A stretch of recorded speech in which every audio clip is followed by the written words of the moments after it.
Okay, so we all want to create epic stories, the kind that keep our readers salivating and on the edge of their seats, but also tugs at them emotionally. The kind that fans talk about, and that when you come out with a new installment, readers go rushing to buy, a la, Harry Potter back in the day. But how do we do that? How do we ensure that the plot we come up with will have that effect on readers? I'm someone who very much stresses the internal over the external. If you've been listening to me for very long, you'll know that.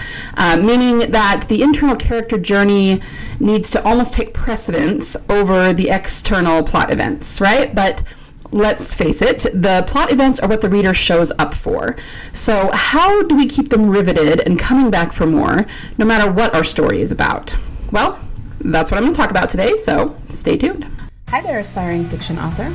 Welcome to Fiction Author Business School. Do you want to write your stories with ease and confidence? Do you find yourself Googling how to write a fiction book or how to write a character arc? Do you want to create a fiction empire, but you can't even finish the story you're currently working on, and you find yourself doubting it will even be good enough? Hi, I'm Liesl. I too have been writing stories since I was just a kid. I wanted to do something about my fiction writing dreams, but got information overload every time I looked for writing help because there's just so much out there on the internet. I wanted confidence that I wouldn't disappoint my readers and a plan to publish regularly. I knew the foundation of any author career, including the marketing aspect, is a stellar and well-written story, but I didn't know how to be sure that my story was solid. I went on a journey to figure out what really makes readers tick and how to incorporate those addictive elements into my story. In this podcast, you'll find specific, tactical fiction writing tips, solutions to writing more words more efficiently, and secrets to mastering your author mindset. So, put on your fuzzy slippers, grab a notebook and pen and some chocolate, and let's write some fiction. All right, so welcome back to Fiction Author Business School. Before we get started on the topic for today, I want to read a question that someone sent in. This was sent in via email, not via SpeakPipe. But I think it's a really good question. Okay, so Jody says, "Hi, I have loved listening to your podcasts. You make the writing and being creative sound like such a fun journey. Work, yes, but fun. My big question is, it seems that so many authors are doing what you are. They publish and then start businesses teaching aspiring authors how to write and how to publish. It makes me think that there just really isn't a way to actually make a living writing unless you're one of the big names, and that seems so hard to break into.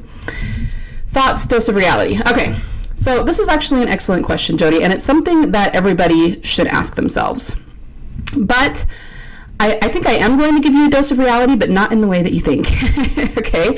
First of all, to give you just the short answer, so I'm not like making you wait for it, there is definitely the potential to make a living at writing. There are a lot of people doing it. The dose of reality I'm going to give you is not that it's not possible to do or that it's super duper hard to do. It's that what you see is very often skewed. Okay, what you notice, especially on social media, is not what it seems. So I've mentioned this before, but several years ago, it was probably 5 years ago now, I mean, it's been a little while, Amazon came out with some statistics, and in keeping with how Amazon always is, they were kind of vague. They were not as specific and really as highly categorized as we would have liked them to be, but they were still very interesting. It talked about how there were literally thousands of writers. Let's see if I can remember this right. Well, first of all, I think it started with hundreds. There were hundreds of writers, like over 100, somewhere in the multiple hundreds of writers, fiction authors, who were making six figures on their books. Okay? Meaning, yeah, that's a small amount. It's only hundreds out of all of the authors that are publishing, but think about that. Hundreds of people are making at least $100,000 a year on their writing. Now, they didn't tell us who they were, of course. They didn't give us any specifics about those writers. I would guess that they are writers who have a very big backlist. They have a large catalog, and they have mastered all elements of the publishing industry. So they've mastered their writing, they've mastered their marketing, they probably have help, like VAs working for them, and possibly, ads managers, things like that. It is a business to them, okay? But it's very, very doable. Now, like I said, there were only hundreds who were making six figures, but that did not say anything about the people who are making less than six figures. But guys, less than six figures is still a good living. I mean, again, because it was so vague, we can't really differentiate between the people who are making only maybe $1,000 a year and those who are making $90,000 a year. But think about that spectrum. And if there are in the hundreds making six figures, then there are probably thousands of people who are making money, even really decent money, on their writing, even if they haven't cracked the six-figure code yet. Okay? So again, the dose of reality that I'm giving you is that what you see is not necessarily reflective of the reality. You say that there are so many authors doing what I do, which is teaching either writing or publishing. Now, I'm not saying that's untrue, but it's very subjective. What exactly is so many authors? Like, how do you define that? There may be dozens or hundreds of authors teaching like I do, but there are literally thousands upon thousands of people publishing on Amazon. The vast majority of them do not teach, okay? I teach, I'm going to let you in on a little secret here. I'm not making that much money teaching. Yeah, I sell my courses and things, and of course everybody, likes a little extra money on the side. That's great. But I do this because I love it, because I love to geek out about story, because I love talking about it. And if I try to talk about it to my friends and family, their eyes glaze over really fast, okay? So I talk to my microphone about it, and I send it out to all of you who also love story and love to geek out, because you are my people and you are my audience, and I just love to talk about this stuff, okay? So I'm not doing it because I'm not making money as an author, and I'm not doing it because I want to say I don't want to do this in order to turn it into a business, and that's not necessarily true. I am, using it as a business model, but it's not because I'm not making enough on my writing. That's not why I'm doing it. I'm doing it because I love it. And again, just there's a lot fewer percentage-wise who are teaching than who are publishing. And those who are making the most money publishing are those who probably don't teach, because they're 100% of their focus is just on writing their books and publishing them. Me doing what I do, it actually takes away from my writing time. So I'm probably not making as much as I otherwise would, but that doesn't mean it's not doable. Okay?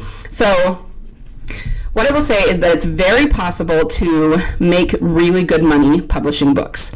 You do have to put in the time and effort. It's not something that's going to happen overnight. You have to master your story. You have to master your marketing. You have to figure out how to publish. There's a lot of steps to it. And that's why it takes people, most people, a few years to get to the point where they can actually quit their day job, because it takes some work, just like anything. It'll start out small. It'll start out as a side hustle, and it will grow. And then eventually one day, if you just put your head down and keep at it, you'll find that you're making more money on your fiction than you are in your day job, and only then can you decide whether you're going to go full-time or not. Okay, so I understand your frustration, Jody. I understand sometimes it feels like you're never going to make any money at this, but it just depends on you, and it depends on how dedicated you are and how much you want it. But it is very possible for those who are willing to put in the time and the hard work. And make no mistake, it takes time and it takes a lot of hard work. Okay, so that's why it feels unattainable sometimes, but I promise if you want it, it is attainable. Okay, so I hope that helps, and I hope that answers your question. I figure if you have that question, lots and lots of other people have that question too. Okay, all right, so let's move on then. We are going to, I meant to do a personal update, because I had people asking me about where I'm at in my writing, which kind of, dovetails on what you asked, Jody. So I am finishing up editing the first book of Dragon Magic, and I actually have kind of an interesting thing that happened to me this week about that. I've been having a hard time finishing up the editing on it. So I'm in really phase 2 of the editing. I have what's really, really close to a finished draft, but I needed to go through and sprinkle in themes and make sure that I'm pulling out details in all of the scenes, so it's not a final edit like a polishing up, but I'm just like one step before that. And I found that I was having a hard time doing it. In a way, I was kind of dragging my feet, and I wasn't sure. First of all, I didn't even recognize that I was doing that until after this experience happened, and then I went, oh yeah, I was totally dragging my feet doing that, wasn't I? I figured out why that I was dragging my feet. I felt like I didn't want to do it, or I was hitting a wall, and then I realized it's because I still hadn't entirely fleshed out my magic system, and obviously because this is a fantasy and it's based around magic, it's called Dragon Magic, I need that fleshed out. And it's not that I didn't know what the magic system was. I've been thinking about it all along as I've written it, but I didn't have in a way I didn't have the tangible details to put into the manuscript.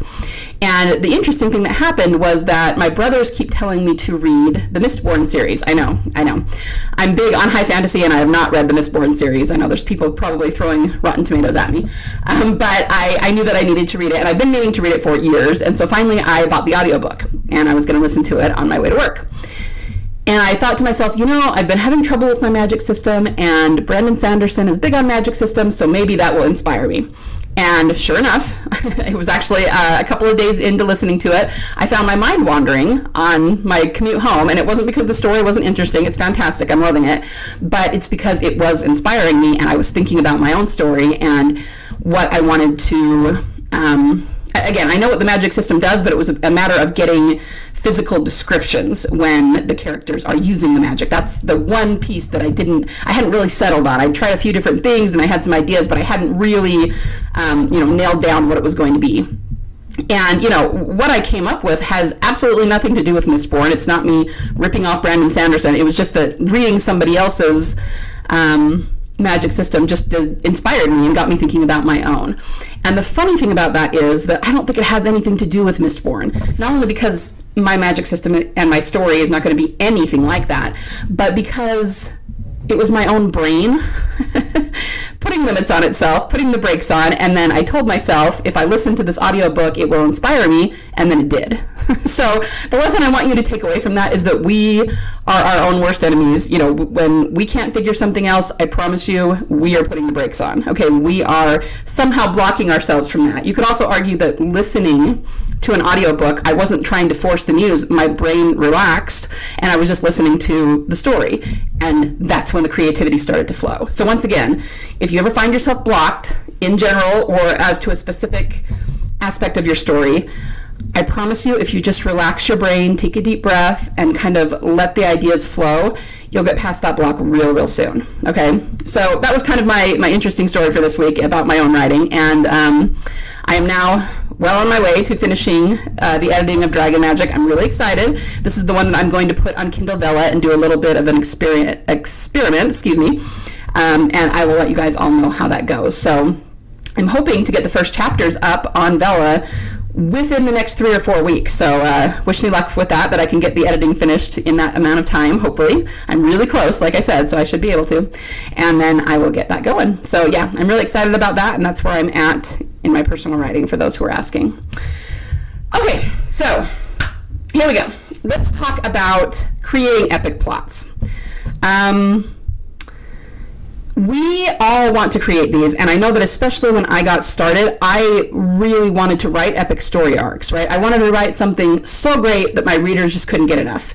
We all do, right? We think about our favorite stories, the most epic books that we love, and we think, I want to do that. I want someone to feel about my story the way I feel about that book. But of course, when I was just starting out as a writer, I was so insecure that maybe what I was writing seemed great to me, but would seem dumb or at least mediocre to other people, right? Well, at this point, I've been doing this for over a decade, guys, and what I've learned is that it doesn't really matter what your story is or what it's about or who the characters are. Truly, it doesn't matter. There are ways to make certain that your readers will eat it up no matter what the genre is, no matter what happens in the story, and no matter what themes you're going for, okay? There's a way to make sure that no matter what the story is, you can do this. So here's the thing. Most of us, when we're starting out, do a couple of things. We tend to pants our first stories because we don't know that much about craft, and we're just trying to get, the story that's knocking around on our head down on paper. And there's absolutely nothing wrong with that. That's what most writers do, okay? It's kind of par for the course when you're becoming an author. But for anyone who's listened to me for very long, what that means is that you kind of meander around, randomly discovering your story. And even if we come up with an epic conclusion that way, once we're done, we're so glad just to be finished and to have a finished product, and then we instantly jump into, I got to figure out how to sell this, I got to get it up on Amazon, let's make some money, let's get this into readers' hands, that we generally leave it as we originally wrote it, okay? We don't go back and rework things quite as much or as deeply as we should. So again, there's nothing wrong with pantsing and discovering your story, but if you're going to do it that way, you have to do a lot of work after the fact, and especially first-time authors tend to not do that. And it's understandable. You're excited to get your story out to the world. I get it. I was the same way, but it makes for a less than stellar story. The other thing we do is that when we have something we consider epic, whether it's an epic villain, an epic battle, an epic arc in general, we kind of tend to wait to reveal everything or anything at all until that epic thing, the part of the story that we're so excited about, explodes onto the scene or onto the page, right? So the point is, let me say that again because I kind of didn't say that very concisely. We tend to wait to reveal much about what the story is going to be until we get to the epic part of the story. Now, you might be thinking, yeah, so what's wrong with that? The answer is inherently nothing, but there's just a better way to do things. Let's just put it that way.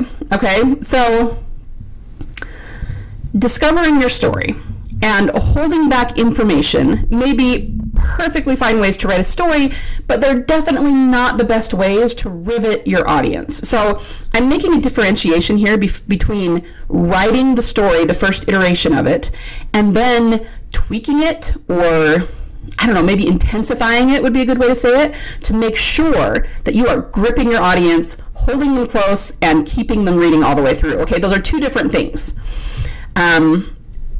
Discovering the story and writing it the first time, and then really honing in on details that will make it just gripping and stellar for your audience.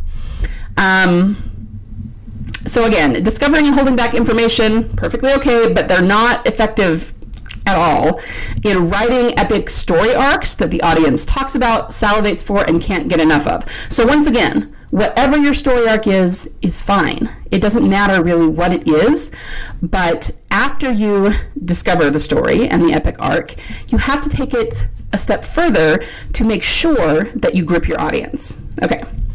So, you may be thinking, now wait a minute, you just said it doesn't matter what the story is about, you can still make it epic.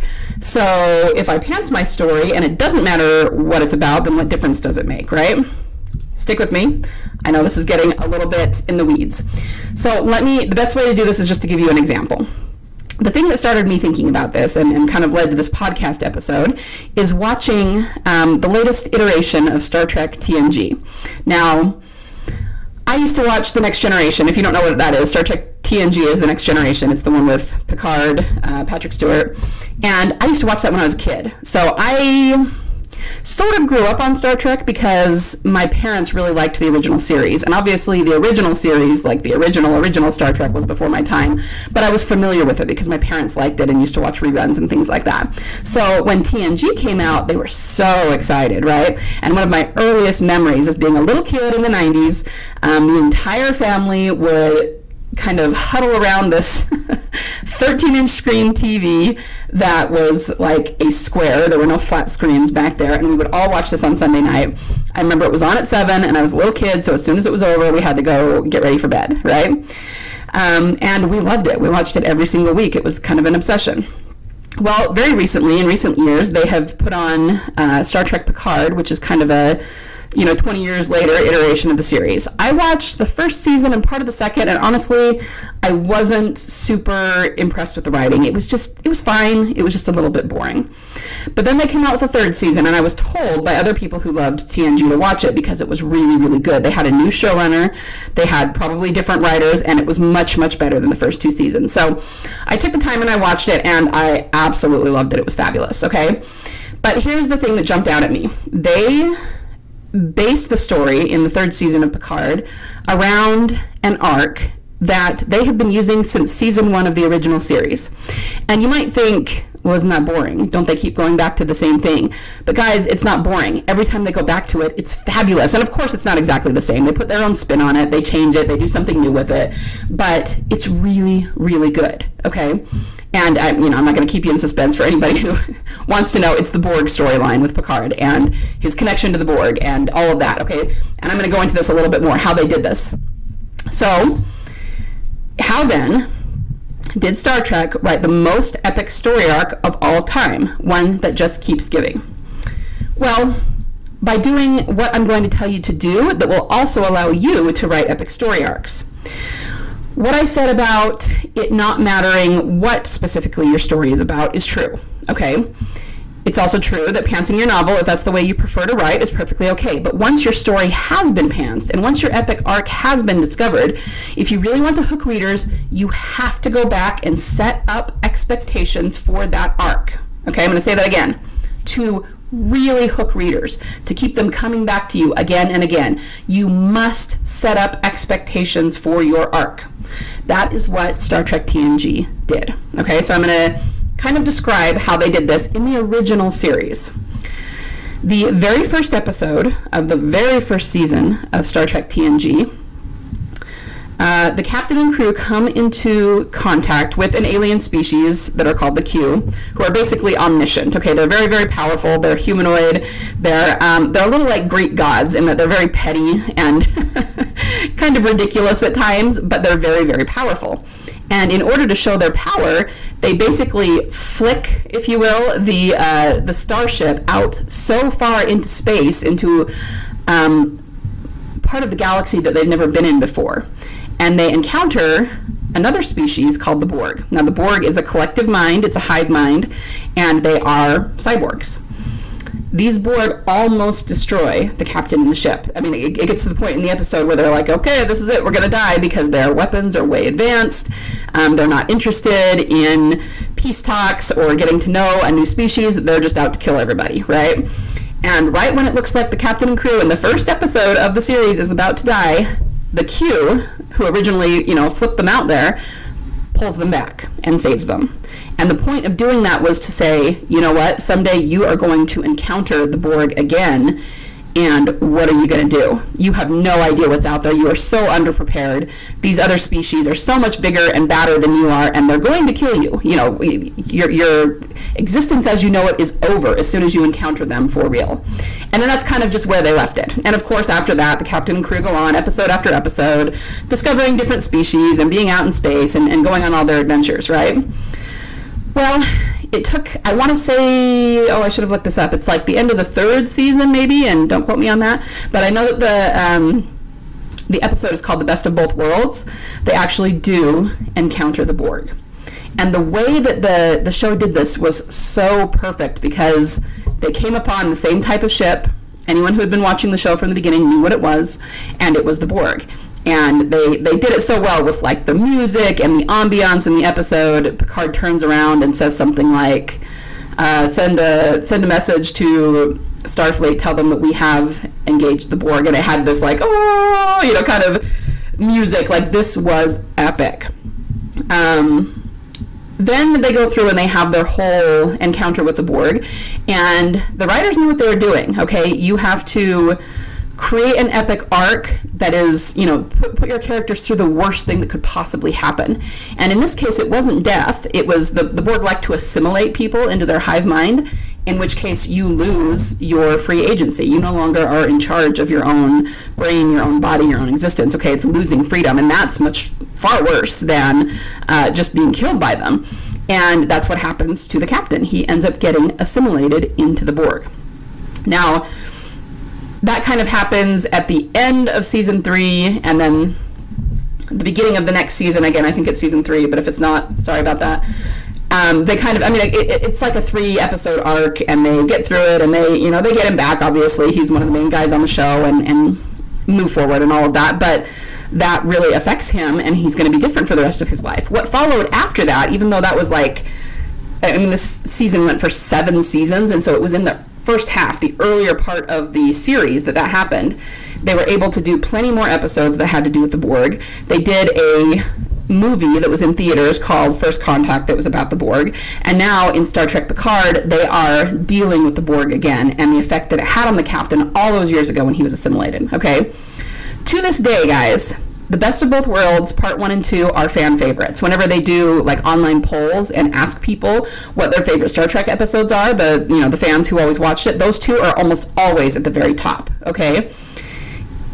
Fans love those. They are Star Trek legend now, okay? And that part of that is just being in the fandom and, being part of this world that TNG has created, right? This universe of Star Trek. But I want you to keep a few things in mind. You might say, well, it was just an epic villain. It's just about the epicness of the Borg, and that's why it was so good. But guess what?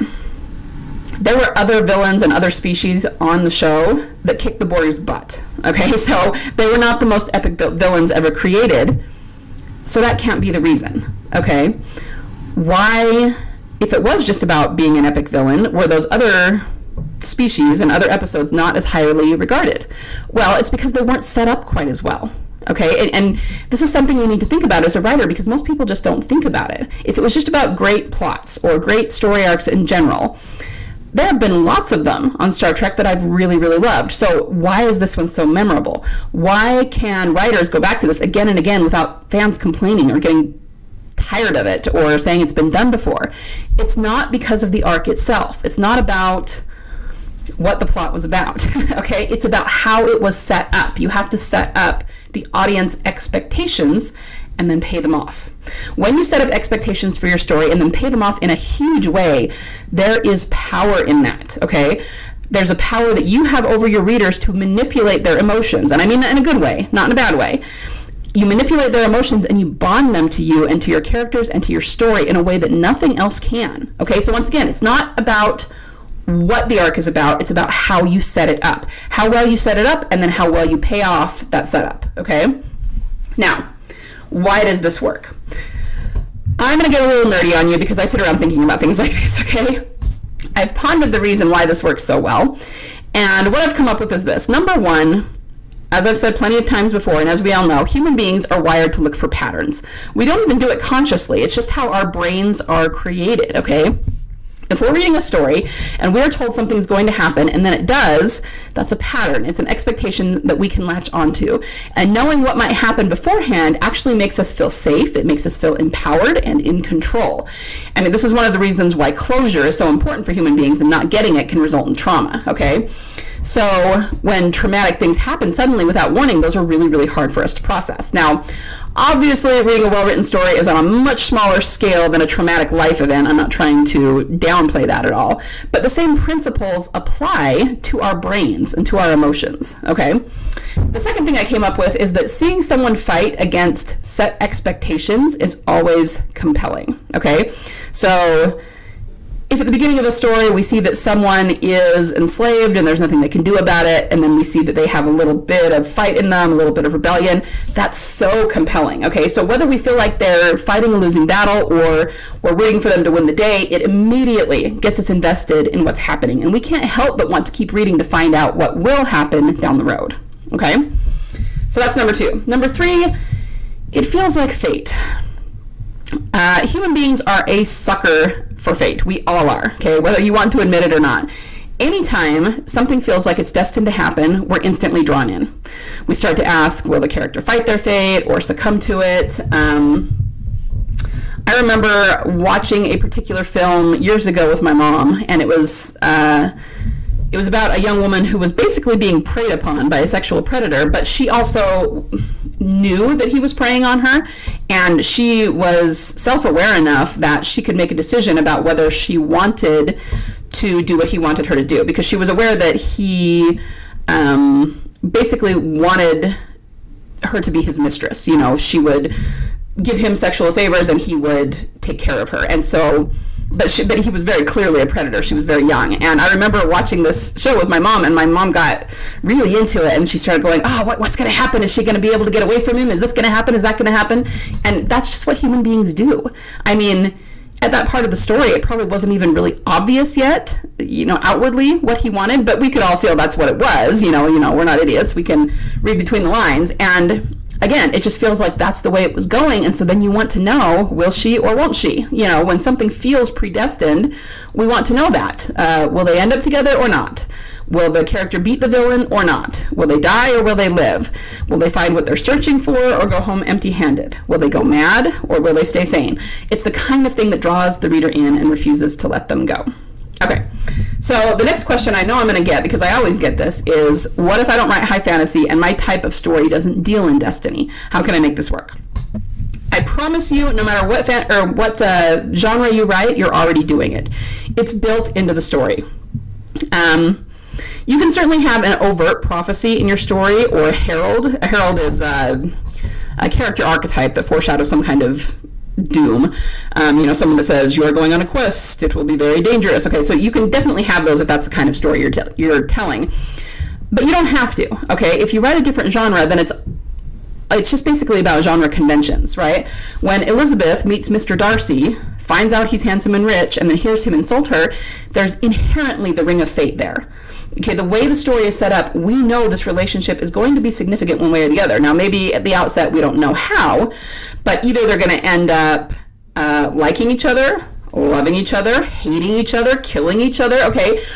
We want to know what's going to happen, because clearly there's some reason that the writers are showing us this relationship and this dynamic.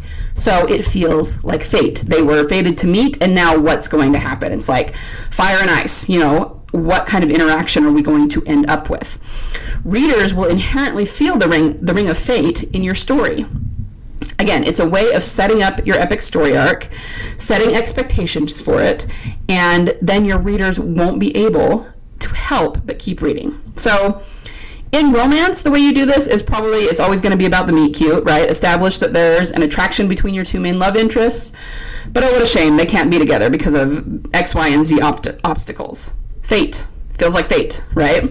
If you're writing a thriller, like a Jack Reacher type of thriller, it's a common trope to have the main character and the bad guy meet, and the first time, in the first meeting, the bad guy is going to kick the protagonist's butt, right? And maybe that's years before the bulk of the story takes place. That's actually very similar to what TNG, The Next Generation did that I just told you about, right? They come face to face with the Borg kicks their butts, they would have died if they hadn't been rescued, and then years later, they come back around to meeting that same enemy. Fate. See what I mean? So all you have to do is apply this to any genre or story type that you write. But again, you have to set expectations for your story arcs, meaning you have to set them up in advance. You have to foreshadow them, okay? Very, very, very important. So the next question is, how do we do this? What is the best way to set up expectations for your story, to foreshadow the arc, everything that I've just said? First, let me go back to the pantsing aspect. If you are a pantser and have to discover your story first, cool, do that. But then go back and set up expectations for the epic arc that you have now discovered. So the major difference with pantsing as opposed to plotting and planning is that you have to pants the story first, and then you have more work to do after the fact because you have to go back and set everything up, okay?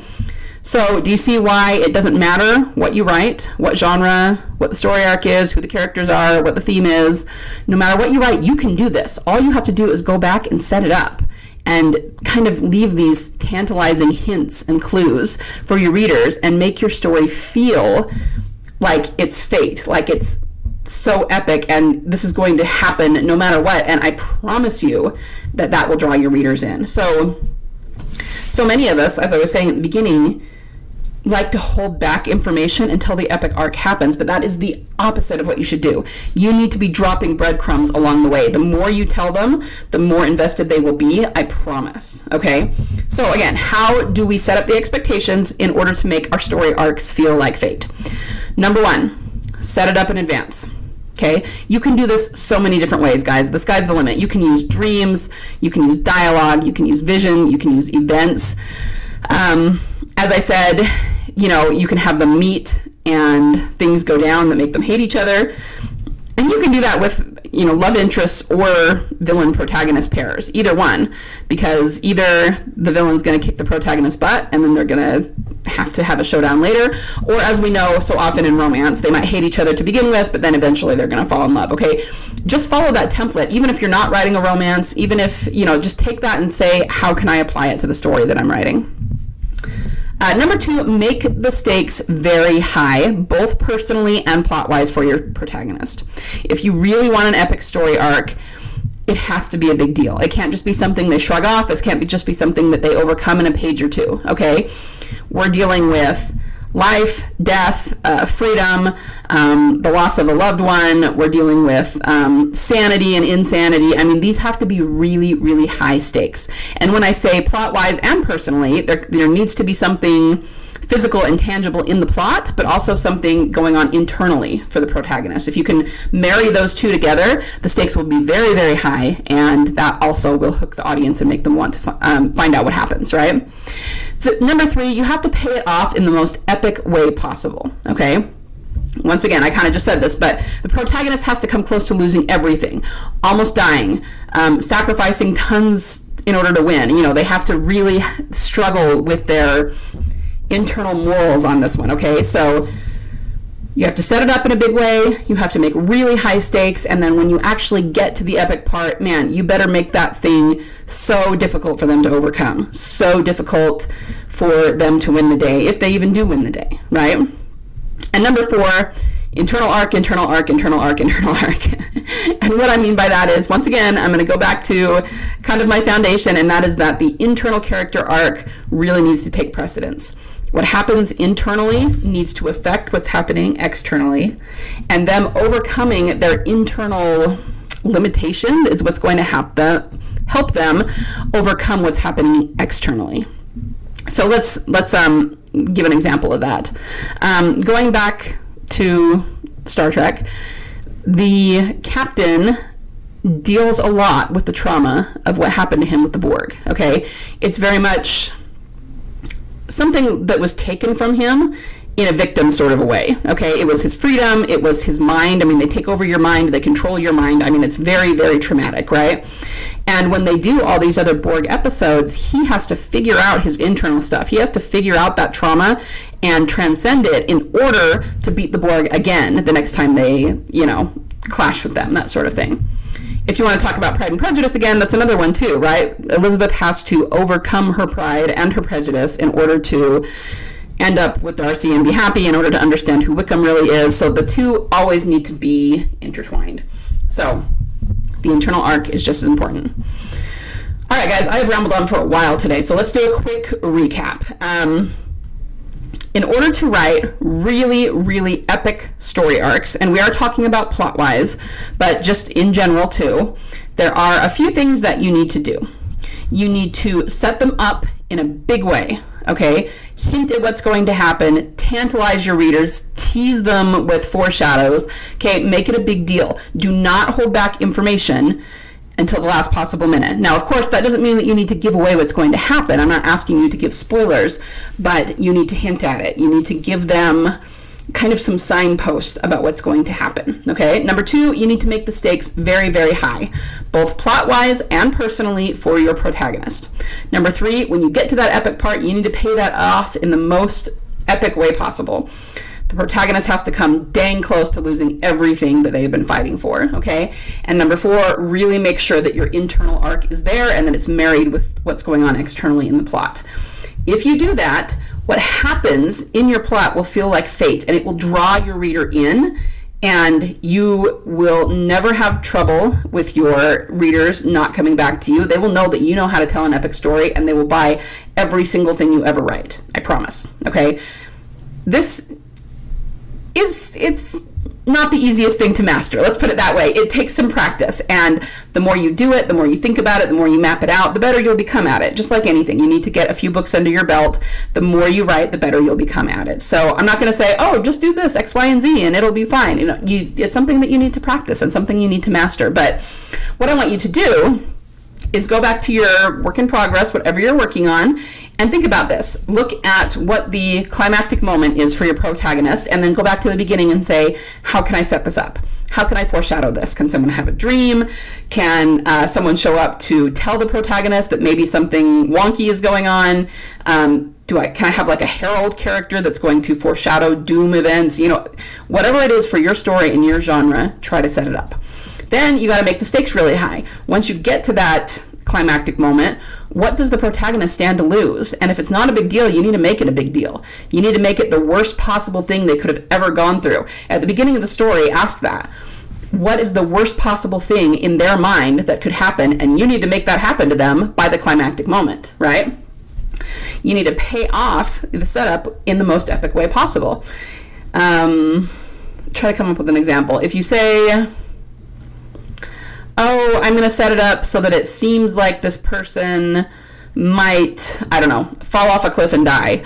And then when you get there, they slip, but they jump back up and they're fine. Guys, that's not really paying it off in the most epic way possible, right? That wasn't a very big deal for what you set up. So make it so they do fall off the cliff. And meanwhile, when they fall off the cliff, they lose things that were really, really important to them. And by accidentally falling off the cliff, the world is going to end. I mean, you need to make it really, really epic, right? And make absolutely sure that your internal arc is there and that it's entwined with the external, so that by overcoming the internal, they will also overcome the external, okay? I know I just made that sound really complicated, but if you take what I said, just write those steps down and then go look at any story that you love, any book that you've ever read and thought that was amazing, and it will all be there. You will find that all of those things in epic arcs, okay? So I'm going to stop talking for today because this was a long episode. If you have questions you want me to answer, you can email me, or you can go to SpeakPipe, which is speakpipe.com/The Prolific Author. I will put that in the show notes. And if you have not downloaded it yet, I have a free PDF on how to finish the beginning, middle, and end of your story. It's free, and it will help you, hopefully, anytime you get stuck trying to hash out the events of your story. Okay? So that is what I have for you this week, and I hope you have a wonderful week of writing. Get out there and write some truly epic arcs. Guys, this is what's fun about it, right? Get out there, brainstorm, free write, relax your brain, and come up with really, really epic arcs, and then how to communicate them to your audience by foreshadowing, by paying them off, all of that. It's one of my favorite parts of writing. It's one of my favorite parts of storytelling. And remember that only you can tell the story that's knocking around in your head, and there's somebody out there waiting to read it, okay? So get out there and write some amazing stories, and I will see you next week, same time, same place. Bye. Thanks so much for listening today. Before you go, would you be willing to do me a solid? If you found any value at all in this episode today, would you be willing to share it with other authors just like you, in the hopes that they might find some value in it as well? Happy story crafting this week. Remember, only you can bring the world the unique story that you are trying to tell. Only you can succeed in your own unique way in getting it out of your mind and your heart and into a medium where it can reach thousands, if not millions, of salivating readers. You don't have to worry about failure, because there is always a market for awesome.